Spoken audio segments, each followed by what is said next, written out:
Meu nome é Maia Rivera, tenho 36 anos. Quando vi o rosto do meu pai perder a cor, o garfo da minha irmã já havia batido com força contra um prato de porcelana, fazendo o silêncio tomar conta da sala de reuniões. Apenas 12 horas antes, durante o jantar de aposentadoria do meu pai, Olivia tinha levantado uma taça de champanhe diante de distribuidores, compradores, produtores, funcionários e praticamente todo o círculo empresarial do Vale de Napa para dizer, na frente de todos, que eu era inútil. Em seguida, anunciou que assumiria como nova CEO da vinícola da família, justamente o negócio que eu havia passado 10 anos trabalhando para transformar em uma marca de 50 milhões de dólares. Meu pai ficou ao lado dela, colocou a mão sobre seu ombro e confirmou a decisão com um simples aceno. Ele não parecia confuso nem constrangido. Parecia aliviado, como se me afastar finalmente fosse a última obrigação que precisava cumprir antes de se aposentar. Eu apenas os parabenizei. Deixei o presente que havia levado para meu pai, ainda embrulhado, ao lado do prato dele, e saí sem fazer uma cena. Na manhã seguinte, meu pai e Olivia apareceram na vinícola esperando encontrar minhas senhas, minha carta de demissão e talvez até um pedido de desculpas por eu ter ido embora tão cedo. Só que, dessa vez, havia alguém esperando por eles. Um advogado estava sentado ao lado de uma pilha de contratos. Ele abriu a primeira pasta, olhou para meu pai e disse: Senhor Rivera, sua filha é proprietária da marca registrada federal, dos contratos com os distribuidores e dos programas nacionais de varejo ligados à Salar-Reed. A empresa da família possui as terras, a licença de produção e as uvas da propriedade. No mercado, vocês possuem a estrutura de produção. Ela possui aquilo que faz o produto chegar ao consumidor. Foi aí que meu pai ficou completamente pálido. Foi aí que o garfo escorregou da mão da minha irmã. E foi também quando os dois finalmente perceberam o detalhe que haviam ignorado durante 3 anos, uma única assinatura em um documento que transformava a suposta vitória deles em um prazo que não poderiam simplesmente ignorar. Mas, para entender como chegamos àquele momento, é preciso voltar 10 anos no tempo. Naquela época, a Rivera Family Vineyards tinha apenas 28 acres de vinhedos envelhecidos, uma pequena sala de degustação, uma linha de engarrafamento que vivia apresentando problemas e uma parcela de empréstimo que meu pai fazia questão de fingir que não o preocupava. Eu tinha 26 anos, formação em administração agrícola, 63 mil dólares em dívidas estudantis e nenhum cargo impressionante no currículo. Voltei para casa porque a gerente da sala de degustação pediu demissão pouco antes da colheita, e meu pai precisava de ajuda temporária. O que deveria durar pouco acabou se transformando em uma rotina de jornadas de 14 horas. Eu conferia o estoque antes do amanhecer, levava amostras aos restaurantes depois do almoço, atendia clientes perto da meia-noite e aprendia até quais válvulas dos tanques costumavam travar quando a temperatura caía. Eu não herdei um império pronto. O que recebi foram problemas que ninguém tinha documentado e responsabilidades que todos pareciam dispostos a deixar para outra pessoa. Enquanto isso, Olivia estava em Nova York. Tinha um MBA, trabalhava para uma marca de luxo e possuía aquele talento de entrar em uma sala e convencer as pessoas de que já era exatamente aquilo que pretendia se tornar. Em uma tarde de setembro, uma onda de calor elevou perigosamente o nível de açúcar das nossas uvas Cabernet. Eu organizei uma colheita durante a madrugada, renegociei o cronograma de processamento e consegui vender o excedente antes que fosse perdido. Na manhã seguinte, entrei na cozinha com lama nos joelhos e as unhas manchadas de roxo. Meu pai estava conversando com um vizinho e contando que Olivia havia feito uma apresentação para uma famosa casa de champanhe. Ele olhou rapidamente para mim e disse: Ótimo. Você cuidou das uvas. Depois, perguntou o que seria servido no almoço da equipe. Aquela frase me ensinou exatamente quanto meu trabalho valia aos olhos dele. O antigo rótulo da vinícola levava nosso sobrenome escrito em letras douradas, mas os turistas esqueciam o nome antes mesmo de chegarem à estrada. Eu enxergava um problema e também uma oportunidade. Sugeri criar uma marca premium completamente nova, inspirada na encosta vulcânica que ficava acima da nossa propriedade. O nome seria Salar-Reed. Meu pai rejeitou a ideia. Ele não queria assumir mais uma dívida para financiar aquilo que considerava apenas uma aposta de marketing. Então tomei uma decisão que mudaria tudo. Usei minhas próprias economias, abri uma pequena empresa chamada Solara Beverage Holdings e paguei do meu bolso pela pesquisa da marca, criação dos rótulos, fotografias, trabalhos de conformidade e até pela primeira viagem para apresentar o produto a possíveis compradores. A divisão parecia simples. A Rivera Family Vineyards continuaria cultivando as uvas e produzindo o vinho. Minha empresa seria responsável pela marca voltada ao consumidor, pelo desenvolvimento comercial, pelo marketing e pela distribuição através dos canais licenciados. Naquele momento, ninguém na minha família parecia entender o que eu realmente estava construindo. Para eles, eu só estava tentando colocar um nome mais sofisticado em algumas garrafas. Só que, enquanto eles olhavam para as uvas, eu estava construindo a marca que faria aquelas garrafas valerem muito mais. No começo, aquela separação entre as empresas parecia até exagerada. Afinal, compartilhávamos a mesma família, o mesmo endereço comercial e uma filha exausta tentando fazer tudo funcionar. Mas a diferença estava registrada em cada contrato. Fui eu quem apresentou nosso primeiro Cabernet aos compradores de restaurantes, muitas vezes em mesas improvisadas, enquanto aprendia na prática sobre relatórios de estoque, margens, distribuição, lotes e safras. Depois atravessei o Texas com 12 caixas de amostras e voltei com um distribuidor disposto a testar a marca em 2 cidades. Substituí as antigas fichas de clientes do Clube de Vinhos por uma plataforma digital. Em pouco tempo, transformamos uma lista com cerca de 800 nomes em uma base com mais de 30 mil clientes. Conseguimos colocar nossos vinhos nas cartas de 40 churrascarias renomadas. Mesmo durante problemas com fumaça, falhas nas embalagens e outros imprevistos, eu encontrava maneiras de manter os lançamentos acontecendo. E, conforme a empresa crescia, comecei a contratar profissionais que eram melhores do que eu em áreas específicas, como produção, logística, finanças e vendas. No 5º ano, a SolarRead já dava lucro. No 7º, estávamos presentes em 31 estados. No 9º, uma avaliação independente estimou o valor da marca em mais de 50 milhões de dólares.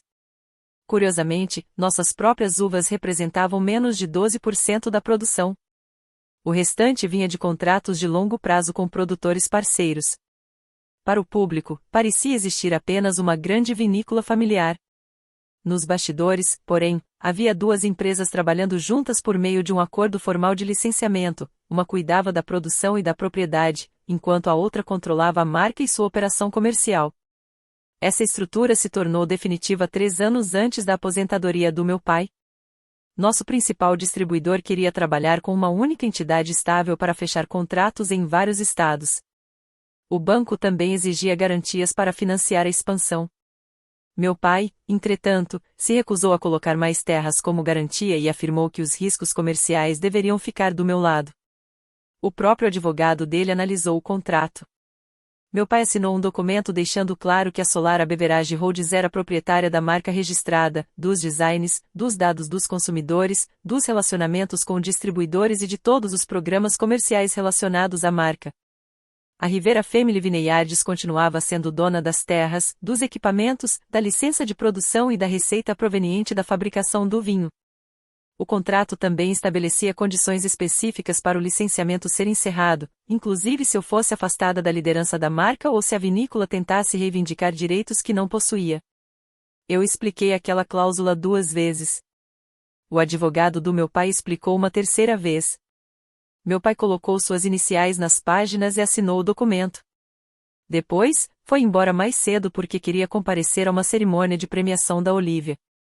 6 meses depois, Olivia voltou para a empresa justamente quando a imprensa especializada começava a chamar a SolarRead de uma das marcas familiares mais promissoras do mercado. Meu pai a nomeou presidente da Rivera Family Vineyards. Ela nunca havia vendido uma caixa de vinho nem comandado uma colheita, mas tentei enxergar aquilo pelo lado positivo. Talvez seus contatos realmente pudessem ajudar. Compartilhei com ela nossas projeções, expliquei os contratos com os produtores e permiti que liderasse o lançamento em Los Angeles. O resultado foi uma matéria elogiando Olivia como a filha visionária que estava reinventando o legado dos Rivera. Meu nome apareceu uma única vez, descrito apenas como apoio operacional. Depois, Olivia mandou produzir um sofisticado rótulo para uma edição especial com a própria assinatura antes de concluir a análise da marca registrada. O erro nos custou $42 mil. Em outra ocasião, ela me excluiu de uma reunião com nosso maior distribuidor, alegando que eu me sentia mais à vontade na parte de vendas. Pouco tempo depois, recebeu um prêmio em nome dos fundadores usando contratos que eu havia negociado. Toda vez que isso acontecia, meu pai repetia a mesma coisa: eu precisava preservar a família. E eu consertava os problemas, porque ainda tentava salvar não apenas a empresa, mas também a esperança de que um dia meu pai finalmente reconhecesse quem havia construído tudo aquilo. Olivia transformou essa esperança em uma espécie de capital operacional. E o jantar de aposentadoria do meu pai não era apenas uma comemoração. Era a coroação que eles já tinham planejado. Olivia alugou um salão luxuoso em um resort de Napa, colocou um enorme painel com o logotipo da Salara Reed atrás do palco e convidou distribuidores, compradores, credores, produtores, jornalistas e funcionários, exatamente as pessoas capazes de influenciar o futuro da empresa. Naquela noite, eu ainda não sabia que todos aqueles convidados estavam prestes a testemunhar o momento em que a versão da nossa família cuidadosamente construída por Olivia começaria a desmoronar. O programa da noite havia retirado meu discurso e, como se isso não bastasse, mudado meu cargo de fundadora e diretora-geral para algo tão insignificante quanto diretora de coordenação da produção. Olivia chamou aquilo de simples erro de formatação e seguiu em frente como se não tivesse importância. Durante a primeira hora, eu fiquei nos bastidores resolvendo problemas, um Cabernet Reserva servido na temperatura errada, uma falha relacionada à alergia de um convidado e uma combinação desastrosa de lugares à mesa. Enquanto isso, Olivia recebia elogios por uma transição que ninguém havia explicado oficialmente. Meu pai a observava com aquele olhar que eu havia passado metade da vida tentando conquistar. Quando me aproximei dele, meu pai apertou meu braço e falou baixinho: "Por favor, não complique a noite." Aquilo foi mais do que um pedido. Foi o primeiro aviso sincero que ele havia me dado. Depois da sobremesa, Olivia ergueu a taça e bateu levemente nela com os dedos. Aos poucos, a conversa morreu e todos voltaram a atenção para o palco. Ela começou com um discurso impecável sobre a coragem do nosso pai, a terra da família e o suposto talento dos Rivera para liderar negócios. Então a tela atrás dela mudou. Apareceu uma frase enorme: Salara Reed, a era Olivia Rivera. O responsável pela nossa distribuição virou discretamente o rosto na minha direção. Eu mantive as duas mãos apoiadas sobre a mesa. Durante 10 anos, Olivia começou, esta família confundiu lealdade com competência. Isso pode até funcionar quando estamos falando de uma empresa pequena, mas uma marca de $50 milhões não pode ser administrada como se fosse uma barraca de feira. Algumas pessoas se mexeram desconfortavelmente nas cadeiras. Olivia sorriu para a plateia, como se o constrangimento fosse uma demonstração de coragem. Maya trabalhou muito no começo. Ninguém pode negar isso. Mas dedicação não é a mesma coisa que liderança. Ela resiste ao crescimento, dificulta estratégias modernas e não consegue separar seus sentimentos pessoais do valor profissional. Então ela olhou diretamente para mim. Por isso, vou dizer claramente aquilo que nossa família vem evitando há anos. Maya, você não está à altura do nível que esta empresa alcançou. A partir desta noite, eu assumo como CEO. Seu vínculo com a vinícola está encerrado. O silêncio que veio depois pareceu interminável. Em algum lugar próximo à mesa dos credores, um garfo bateu no prato. Uma funcionária levou a mão à boca. Outro empregado abaixou os olhos para o próprio colo. O jornalista especializado em vinhos parou de escrever por alguns segundos e depois retomou as anotações, ainda mais devagar. Olivia não tinha simplesmente me demitido. Ela havia escolhido cuidadosamente o público que testemunharia minha humilhação. Eram pessoas cujas decisões futuras poderiam ampliar as consequências daquela cena. As reações começaram a surgir ao meu redor, pequenas e silenciosas. Nosso principal enólogo encarava Olivia como se não conseguisse acreditar no que estava ouvindo. O executivo da distribuidora que havia assinado conosco o primeiro acordo para vários estados abaixou a taça e pediu discretamente ao próprio advogado que localizasse o arquivo referente à propriedade da marca. Minha mãe segurava o copo de água com as duas mãos, mas não levantava os olhos. Um comprador que certa vez havia me dito que a Salara Reed só tinha sobrevivido porque eu atendia ligações às 2 da manhã agora parecia profundamente interessado na toalha da mesa. Ninguém falou em minha defesa. E, sinceramente, isso doeu quase tanto quanto o discurso. Não era porque todos acreditavam em Olivia. Muitos ali sabiam que aquela cena era injusta e cruel. O problema era que ninguém queria ser a primeira pessoa a desafiar alguém que, naquele momento, todos acreditavam ter acabado de assumir o controle absoluto da empresa. O silêncio deles também dizia alguma coisa. E talvez tenha sido justamente naquele instante que eu percebi que não precisava mais implorar para ser reconhecida. Enquanto Olivia comemorava uma vitória que acreditava ser definitiva, eu já começava a entender que havia uma diferença enorme entre controlar a vinícola e controlar a marca que fazia aquela vinícola ter valor. Olhei para o meu pai. Ele se levantou, ajeitou o paletó e caminhou até ficar ao lado de Olivia. Por um instante, ainda esperei que ele diminuísse o tom, corrigisse o que ela havia dito ou pelo menos admitisse que não concordava com aquelas palavras. Mas não foi isso que aconteceu. Ele colocou a mão sobre o ombro dela e declarou: "É disso que a vinícola precisa. Olivia tem visão. Maia sempre foi melhor trabalhando nos bastidores."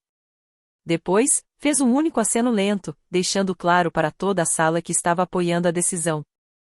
Naquele momento, alguma coisa dentro de mim ficou em silêncio. Não era entorpecimento. Era diferente. Quando estamos anestesiados, não conseguimos pensar. O silêncio, porém, permite enxergar tudo com clareza. Eu ouvi cada palavra, observei cada rosto e compreendi quais portas jamais voltariam a se abrir para mim. Peguei o guardanapo do colo, dobrei uma vez e me levantei. Olivia ergueu o queixo, provavelmente esperando lágrimas, gritos ou algum espetáculo que pudesse usar contra mim. Não dei nada disso a ela. Peguei o presente do meu pai e o levei até a mesa dele. Coloquei o pacote ao lado da xícara de café que ele ainda não havia tocado. Dentro estava o primeiro plano de negócios da SolarRidge, restaurado e encadernado em couro. Na capa, eu havia colocado o rótulo da primeira garrafa que produzimos. "Parabéns", falei. "Espero que vocês entendam exatamente o que acabaram de aceitar." Olivia soltou uma risada. Meu pai, porém, permaneceu sério. Ele entendeu. Pela primeira vez, percebeu que eu não estava mais falando como alguém que precisava da aprovação dele. Sustentei o olhar dele por alguns segundos. Quando meu pai finalmente desviou os olhos, eu me virei e atravessei o salão. Passei pelos compradores que evitavam me encarar e pelos funcionários que claramente queriam me acompanhar, mas ainda não sabiam se tinham liberdade para fazer isso. Deixei todos para trás sob um enorme logotipo que, naquela noite, eles ainda não sabiam exatamente a quem pertencia. Enquanto dirigia para casa, uma pergunta ficou martelando na minha cabeça: se aquelas pessoas haviam confundido meu silêncio com fraqueza, eu realmente devia dar a elas um último aviso? Não liguei o rádio. Fui para casa em completo silêncio. No meu escritório, encontrei uma fotografia do primeiro ano em que ultrapassamos $1 milhão em vendas. Meu pai estava entre mim e Olivia, enquanto ela segurava a placa comemorativa que eu havia conquistado. Durante anos, guardei aquela foto como prova de que, apesar de tudo, ainda éramos uma família. Naquela noite, enxerguei a imagem de outra maneira. Percebi o quanto havia tentado adaptar a realidade para caber naquilo que eu queria acreditar. Peguei a fotografia e a coloquei virada para baixo dentro de uma gaveta. Depois, abri o armário à prova de fogo. Ali estavam os documentos que não tinham sido preparados para uma vingança. Eles existiam porque meu pai sempre evitou assumir riscos, porque os distribuidores exigiam contratos claros e porque nossa advogada insistia em uma verdade simples: afeto familiar não substitui governança empresarial. Passei os olhos pelo acordo societário, pelo registro da marca, pelo contrato de licenciamento, pelo acordo de produção, pelos contratos com os produtores e pelas cláusulas relacionadas às pessoas-chave. Cada documento apresentava a mesma realidade de uma maneira diferente. A SolarRidge continuava pertencendo à minha empresa. A Rivera Family Vineyard só podia produzir aquela marca enquanto respeitasse os termos estabelecidos no contrato. Olivia podia me demitir da vinícola da família. O que ela não podia fazer era simplesmente se nomear para qualquer cargo dentro da minha empresa. E, nas últimas semanas, eu já vinha percebendo para onde ela estava tentando levar as coisas. Depois que Olivia começou a atrasar aprovações importantes de produção, eu havia reservado capacidade em uma instalação licenciada de processamento em Saint Helena. Também transferi as credenciais digitais mais importantes para um administrador neutro. Além disso, uma revisão trimestral de conformidade já estava marcada para as 9 da manhã seguinte ao jantar do meu pai. A reunião constava no calendário dele havia semanas. Nossa advogada, Helena Brooks, não apareceria por acaso na manhã seguinte. Ela já fazia parte daquele processo desde o início. Olivia simplesmente ignorava os convites sempre que seu nome não aparecia como a pessoa principal da reunião. Às 23h47, peguei o celular e enviei uma mensagem para Helena. 6 palavras foram suficientes. Acione a revisão de mudança de controle amanhã. Dessa vez, eu não estava pedindo permissão para ninguém. Então, preparei 3 comunicados. O primeiro formalizava a minha saída da Rivera Family Vineyards. O segundo encerrava o licenciamento da marca, seguindo exatamente a cláusula que meu pai havia assinado. O terceiro informava aos distribuidores que a relação com o produtor havia mudado e que a Solara Beverage Holdings continuaria atendendo aos pedidos já autorizados por meio de uma nova instalação licenciada. Não acusei ninguém de roubo. Não fiz qualquer comentário sobre os insultos da noite anterior. Apenas anexei os documentos devidamente assinados e pedi que os pedidos de compra ainda pendentes fossem temporariamente mantidos até a confirmação de conformidade. Também não enviei uma mensagem para todos os funcionários. Exposição pública havia sido a estratégia de Olivia, não a minha. Liguei para nosso diretor comercial e para a responsável pela conformidade. Os dois eram funcionários da Solara, não da vinícola. Expliquei que continuariam recebendo normalmente, independentemente de os envios ficarem parados por 2 dias ou por 2 semanas. Em seguida, autorizei a instalação de Santa Helena a liberar a capacidade que eu havia reservado anteriormente. Também contratei um avaliador independente para determinar o valor do vinho já pronto que permanecia armazenado na adega da Rivera. Eu queria comprar aquele estoque pelo preço justo. Não pretendia prejudicar meu pai, mas também não iria financiar uma empresa que acabará de me expulsar. Às 2h18 da madrugada, encontrei a página de assinatura do contrato que meu pai havia rubricado 3 anos antes. Ao lado da cláusula de encerramento do licenciamento, havia uma anotação escrita à mão na margem. Maia assume o risco da marca. As terras da Rivera ficam protegidas. Naquele instante, lembrei do alívio que ele demonstrara quando conseguiu colocar todo o risco comercial sobre os meus ombros. Na época, eu havia aceitado aquilo como parte do acordo. Agora, aquela mesma divisão que ele considerava uma proteção para nossa família também protegia aquilo que eu havia construído. Fechei a pasta e finalmente permiti que a tristeza daquela noite viesse à tona. Chorei por alguns minutos. Não porque estivesse insegura sobre a decisão, mas justamente porque, pela primeira vez, eu tinha certeza absoluta dela. Lavei o rosto, vesti um terninho azul marinho e cheguei à vinícola antes do amanhecer. Existem noites em que uma pessoa muda de ideia. Naquela noite, eu mudei algo diferente, decidi quem teria o direito de tomar decisões por mim. Às 9h06, Helena já estava na sala de reuniões quando meu pai e Olivia chegaram. Havia café da manhã sobre a mesa. Olivia entrou usando o mesmo relógio dourado que havia exibido sob as luzes do salão na noite anterior. Olhou para nós e sorriu como se estivéssemos ali apenas para oficializar a vitória dela. Ótimo, disse. Podemos tornar a saída da Maia oficial. Helena se apresentou formalmente, colocou um pequeno gravador no centro da mesa depois de obter a concordância de todos e entregou ao meu pai o comunicado de encerramento do contrato. Ele leu o primeiro parágrafo 2 vezes. Olivia sequer se deu ao trabalho de ler. Empurrou o documento de volta sobre a mesa e declarou que, como CEO, não permitiria nenhuma interrupção nos negócios da empresa. Helena abriu a primeira pasta. Você é presidente da Rivera Family Vineyards, explicou. Mas não possui qualquer cargo ou autoridade dentro da Solara Beverage Holdings. São empresas distintas. Olivia olhou imediatamente para meu pai, como se esperasse que ele dissesse alguma coisa capaz de apagar aquela realidade. Helena então colocou os documentos sobre a mesa, um por um. Primeiro, o Registro Federal da marca. Depois, o contrato que concedia à Rivera uma autorização limitada para produzir e engarrafar o vinho sob aquela marca. Por fim, os acordos de distribuição que identificavam a Solara como fornecedora ou como entidade autorizada a operar comercialmente com a Solara Reed. Pela primeira vez desde o jantar da noite anterior, Olivia ficou sem resposta. A história que ela havia contado para todos naquela sala começava a entrar em conflito com algo muito mais difícil de ignorar, os próprios documentos que sua família havia assinado. Nossos dados de clientes, materiais criativos, contratos com produtores externos e programas nacionais de varejo também pertenciam à Solara. Alguns desses acordos exigiam uma revisão formal caso eu deixasse a operação, porque tinham sido negociados por mim e dependiam das garantias de continuidade que eu havia assumido. Meu pai abriu a boca, mas não conseguiu dizer nada. Helena então chegou à última página do contrato. Rivera Family Vineyards é proprietária das terras, da licença de produção, dos equipamentos, das uvas cultivadas na propriedade e do estoque de vinho já produzido, até que esse estoque seja comprado.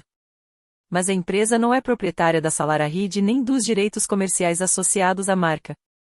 Sua filha possui o registro da marca, os relacionamentos com os distribuidores e todos os contratos nacionais de varejo ligados a ela. Em termos comerciais, vocês possuem as uvas. Ela possui a marca. O rosto do meu pai ficou ainda mais pálido. O garfo de plástico que Olivia segurava escapou de sua mão e bateu contra o prato. O som foi bem mais discreto do que o barulho da noite anterior, mas, dessa vez, ninguém fingiu não ter ouvido. Olivia foi a primeira a recuperar a compostura. Disse que toda aquela estrutura era fraudulenta, acusou-me de esconder patrimônio e exigiu que meu pai demitisse Helena imediatamente. A advogada simplesmente colocou outro documento sobre a mesa. Era uma carta do advogado independente que havia representado a Rivera Family Vineyards 3 anos antes. O documento confirmava que meu pai havia recebido orientação jurídica separada, entendido perfeitamente a divisão entre as empresas e escolhido aquela estrutura justamente para proteger as terras da família dos riscos relacionados à expansão da marca. Anexado à carta havia também um e-mail que meu pai havia enviado para mim no mesmo dia. Se a Solara fracassar, o prejuízo será da sua empresa. A vinícola não vai assumir o risco da sua aposta. Olhei para ele. Você quis separar o risco, falei. Assinou 3 vezes. Não pode querer juntar as empresas agora só porque a parte que ficou comigo se tornou valiosa. Meu pai passou a mão pelo rosto. Eu achei que tudo isso fosse apenas planejamento tributário. Helena respondeu antes que eu precisasse dizer qualquer coisa. Além dos contratos completos, o senhor também assinou o resumo em linguagem simples, destacado justamente para evitar esse tipo de alegação. Olivia se levantou de repente e empurrou a cadeira para trás.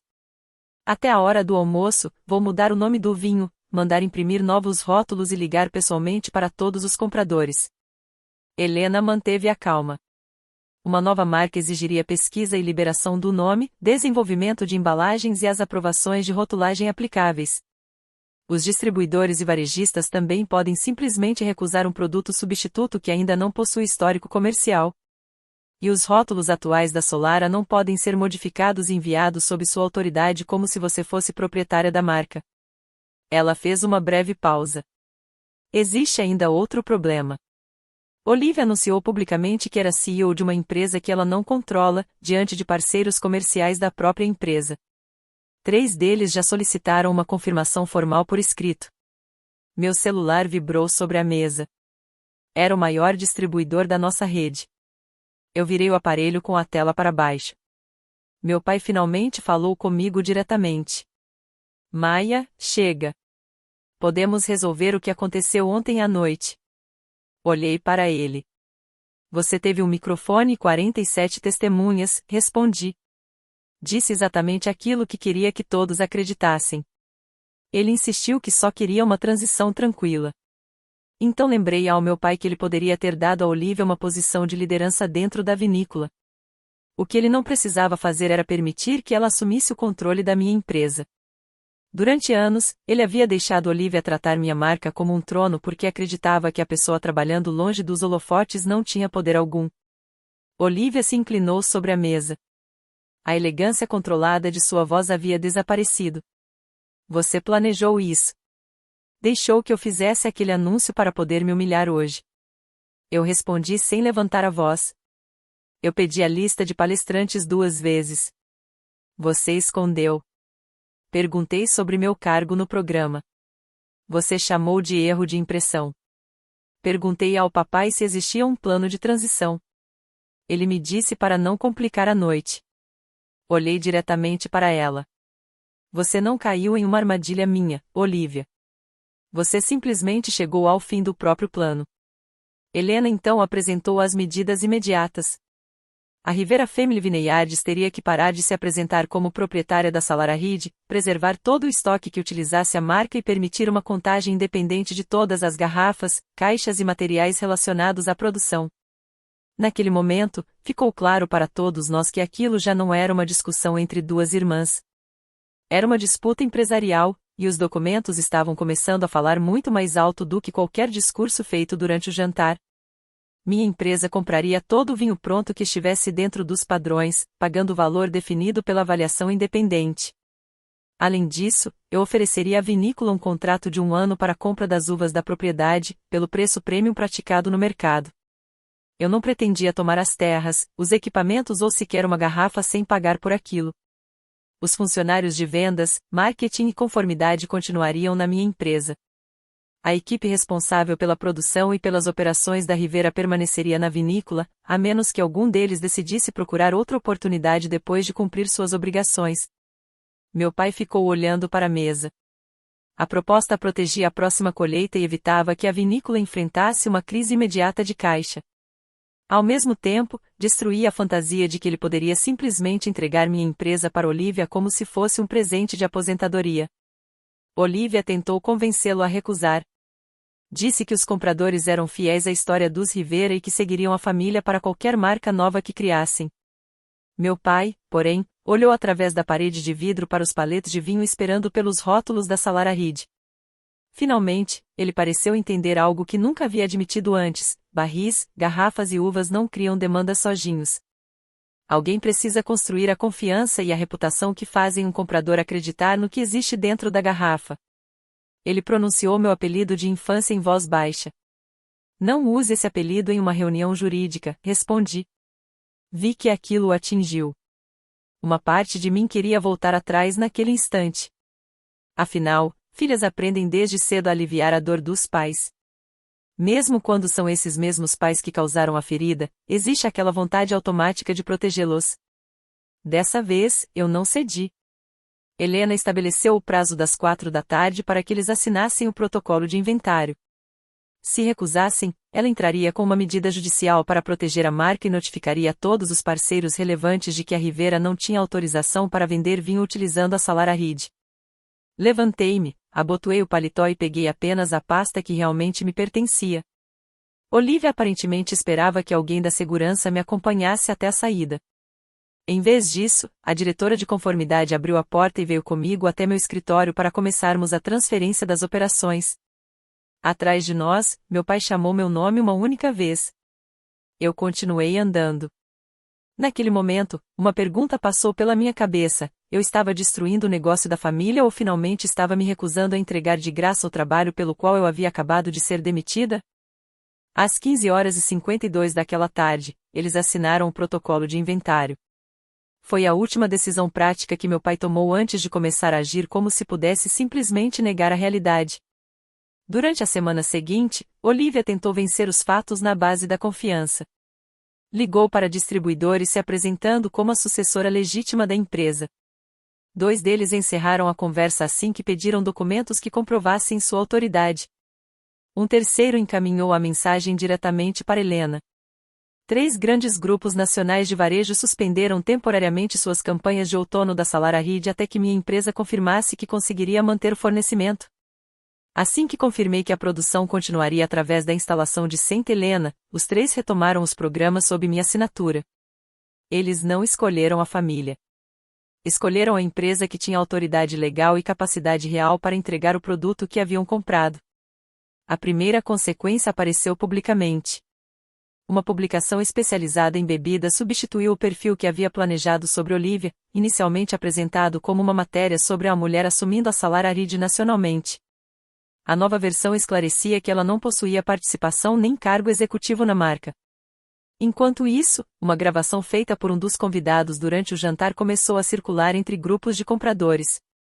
Quanto mais pessoas comparavam o discurso de Olivia com os documentos oficiais, mais difícil ficava sustentar a versão que ela havia apresentado naquela noite. Então ela anunciou uma nova marca chamada Salara Estate. Helena contestou imediatamente, argumentando que o nome poderia causar confusão com nossa marca registrada. Olivia decidiu insistir. Só que o antigo advogado da Rivera apresentou suas anotações, versões preliminares dos contratos, o resumo assinado pelo meu pai e o registro da instrução que ele próprio havia dado. Minha empresa assumiria os riscos da expansão. Diante da possibilidade de uma ordem judicial e do aumento das despesas jurídicas, Olivia acabou aceitando uma determinação judicial proibindo o uso de uma identidade comercial semelhante à nossa. A decisão passou a fazer parte dos registros públicos e poderia ser consultada por futuros empregadores e parceiros comerciais. A segunda consequência foi financeira. Olivia havia projetado um crescimento de 40% e, com base nessa previsão, comprometido a Rivera com garrafas personalizadas, 400 barris de carvalho francês, uma reforma e um grande lançamento envolvendo um chefe famoso. Minha empresa havia recusado esses gastos porque os números não justificavam o investimento naquele momento. Olivia, porém, assumiu os compromissos através da vinícola e ainda ofereceu uma garantia pessoal para parte do contrato do evento.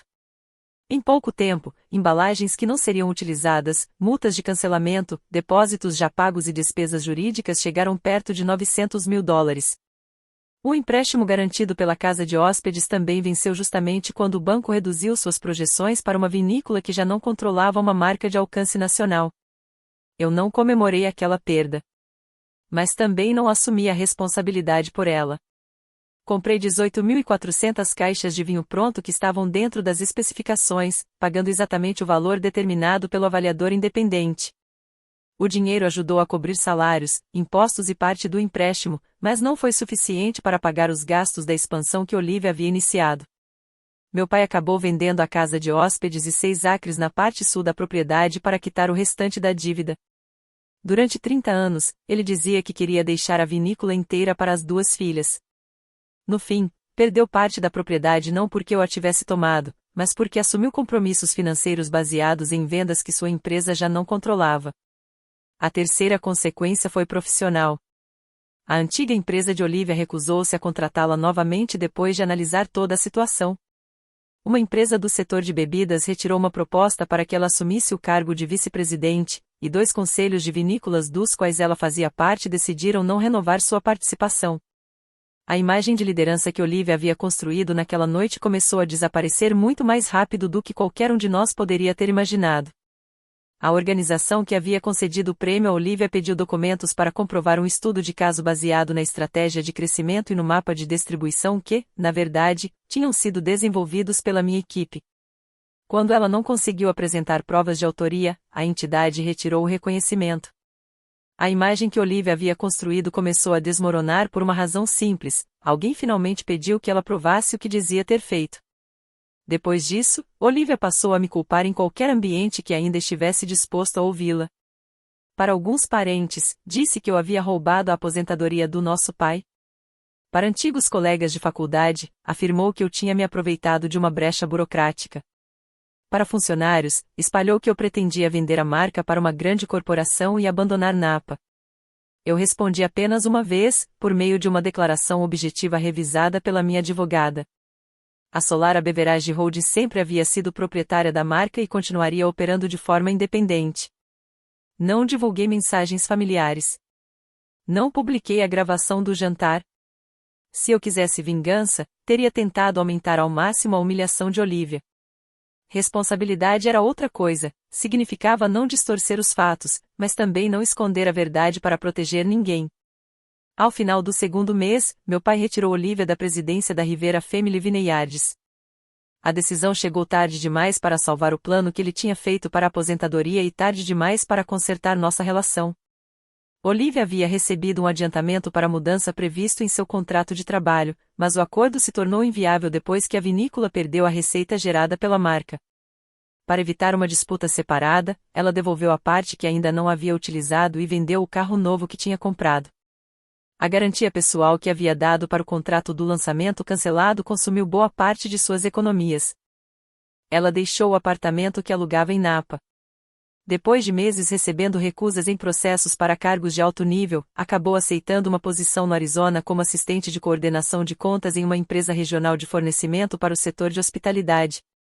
O salário era menos de 1/3 do que ela imaginava receber como CEO da Solara.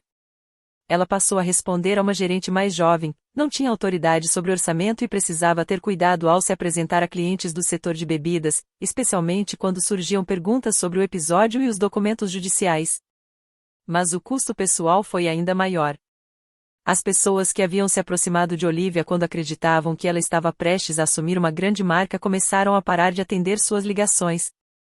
Ela e meu pai passaram a culpar um ao outro por terem ignorado documentos que os dois haviam recebido e assinado. Meu pai dizia que ela havia ido longe demais. Olivia respondia lembrando que ele tinha ficado ao lado dela naquela noite e confirmado tudo com um simples aceno. Os dois estavam certos. A consequência para meu pai não foi apenas financeira. A Rivera Family Vineyard sobreviveu, mas voltou a ser algo muito mais próximo do que era antes da Salara Reed. Uma pequena produtora, com experiência no cultivo e na produção, mas sem aquele motor comercial nacional que eu havia construído. O enorme letreiro da Salara Reed foi retirado da entrada depois que o contrato de licenciamento terminou. Meu pai ficou observando enquanto os funcionários soltavam as letras da parede de pedra onde, poucas horas antes da aposentadoria, ele havia posado para as fotografias. Ele guardou as letras metálicas em um depósito, embora elas já não pudessem permanecer no portão da propriedade. Durante o primeiro ano de aposentadoria, meu pai não compareceu a nenhum jantar do setor. Alguns antigos amigos continuaram educados. Outros passaram a evitá-lo, porque tinham presenciado o momento em que ele rejeitou publicamente a própria filha, justamente a pessoa cujos contratos haviam sustentado boa parte do prestígio comercial que ele acreditava estar transferindo para Olivia. Ele me ligou 11 vezes no primeiro mês. Nas primeiras mensagens, pedia que eu reconsiderasse. Depois, começou a dizer que Olivia havia escondido coisas dele e que ele não tinha entendido a dimensão do problema. Só respondi depois da 9ª mensagem. Dessa vez, ele finalmente escreveu. Eu escolhi não saber, porque acreditar na versão dela fazia eu me sentir importante. Foi o primeiro pedido de desculpas que realmente carregava a responsabilidade. Não havia desculpas, não havia justificativas e, pela primeira vez, ele não estava tentando colocar a culpa em outra pessoa. Concordei em encontrá-lo, mas Helena também participou da reunião. Fiz uma proposta objetiva, um contrato de 3 anos para que a Solara comprasse uma quantidade limitada das uvas cultivadas na propriedade, sempre pelo preço de mercado e condicionada à qualidade. Isso daria estabilidade à vinícola sem devolver ao meu pai qualquer controle sobre a Solara. Ele não receberia assento no conselho, participação na marca, crédito comercial indevido nem o direito de apresentar a empresa como um patrimônio da família Rivera. Ele leu o contrato inteiro.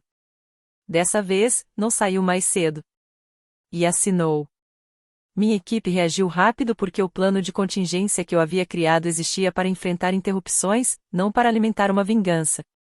A unidade de Saint Helena e nosso parceiro de engarrafamento assumiram a produção, enquanto cada alteração nos rótulos e nos processos de conformidade era revisada antes de qualquer envio.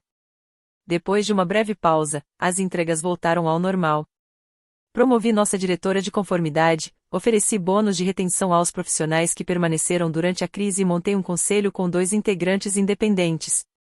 6 meses depois daquele jantar, a Salara Reed registrou seu melhor trimestre de vendas diretas ao consumidor até então. Eu não multipliquei o valor da empresa de uma hora para outra. Também não virei uma celebridade do setor.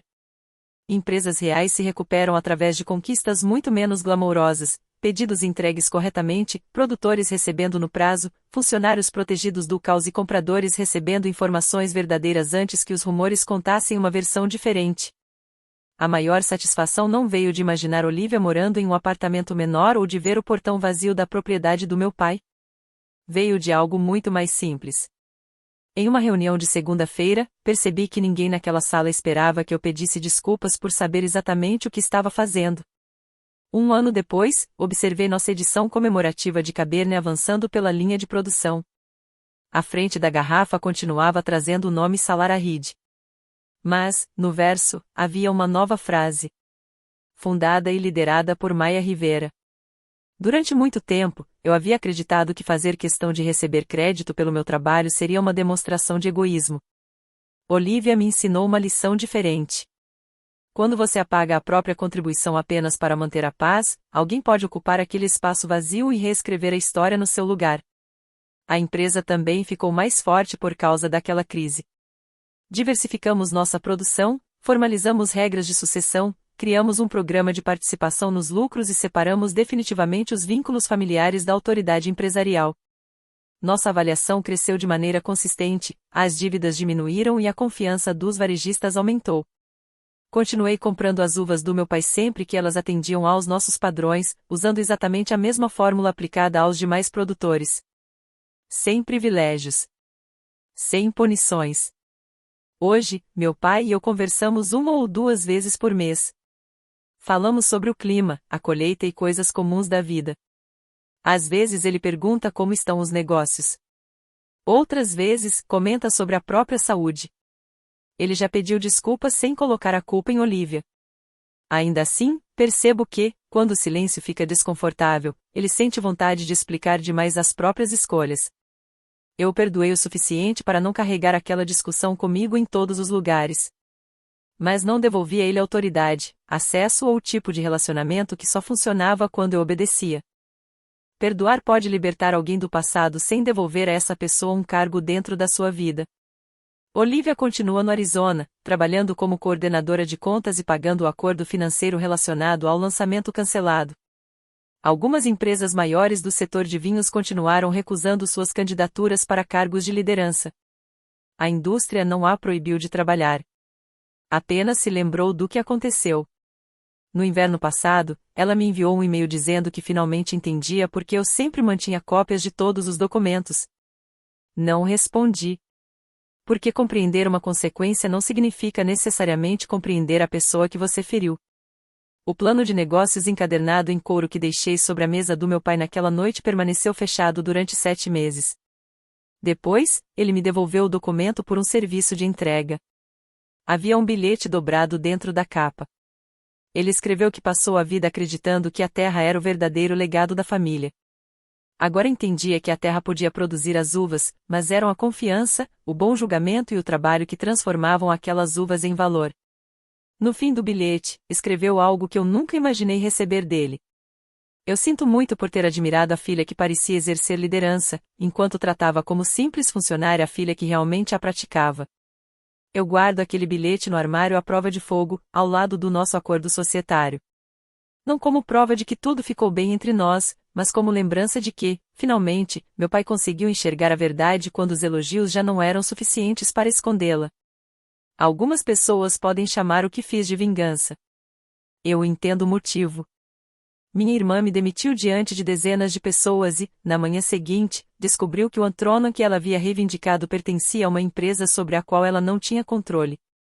Ela perdeu o cargo, parte da credibilidade no setor, dinheiro e a atenção das pessoas que antes se aproximavam porque acreditavam no poder que ela estava prestes a ter. Meu pai também pagou um preço. Perdeu parte das terras, viu a imagem que tinha construído para a própria aposentadoria desaparecer e precisou encarar a distância da filha que passou 10 anos tentando conquistar dele um simples reconhecimento sincero. As consequências foram duras. Mas eu não criei nenhuma delas. Eu apenas parei de me colocar entre aquelas pessoas e o peso das próprias escolhas. O que ganhei foi muito menos chamativo, mas infinitamente mais importante. Finalmente parei de confundir ser necessária com ser respeitada. Também deixei de aceitar a dependência que alguém demonstrava em particular como se isso compensasse o apagamento que sofria em público. Aprendi que contratos não podem obrigar uma família a amar você.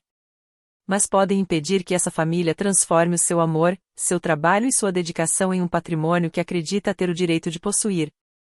E aprendi outra coisa: o silêncio só é realmente poderoso quando vem acompanhado de um limite. Durante anos, achei que precisava provar meu valor para continuar pertencendo à minha própria família.